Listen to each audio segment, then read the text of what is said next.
గజేంద్రుడు చచ్చిపోయే ముందు నీటిలో ఉండగా మొసలి వచ్చి పట్టుకుంటే ఇక ప్రాణం పోతోందన్నప్పుడు పిలిచాడు. అది కూడా అర్థమయ్యేటట్టు కూడా పిలవాలి.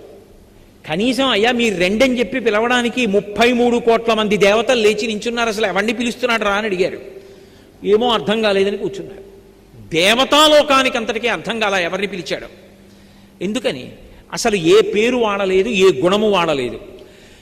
వ్యాసుల వారు మూలంలో తస్మై నమ పరేశాయ బ్రహ్మణే అనంత శక్తయే రూపజోరు రూపాయ నమ ఆశ్చర్యకర్మణి నమ శాంతాయ ఘోరాయ మూఢాయ గుణధర్మిణే నిర్విశేషాయ సాంధ్యాయ నమో జ్ఞానఘనాయ చ క్షేత్రజ్ఞాయ నమస్తుభ్యం మహాధ్యక్షసాక్షిణే పురుషాయాత్మమూలాయ మూల ప్రకృతయే నమః సోహం విశ్వసృజం విశ్వమవిశ్వం విశ్వవేదతం విశ్వాత్మానం పరం బ్రహ్మ ప్రణతోస్మి పరమం పదం యోగరంధిత కర్మాణో హృదియోగ విభావతే యోగినోయం ప్రపశ్యంతి యోగీశం తం నతోస్పృహం నమో నమస్తే కిల కారణాయ నిష్కారణాయ అద్భుత కారణాయ సర్వాగమన్నాయ మహర్ణవాయ నమోపవర్గాయ పరాయణాయ.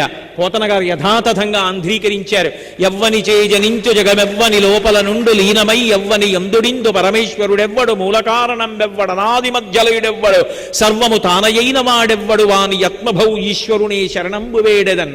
స్త్రీ పురుష నపుంసక మూర్తియును కాక తిర్య కమర నరాది మూర్తియును కాక కర్మ గుణభేద తరసత్ ప్రకాశి కాక వెనుక నన్నియుతానగు విభుతలంతు అన్నారు.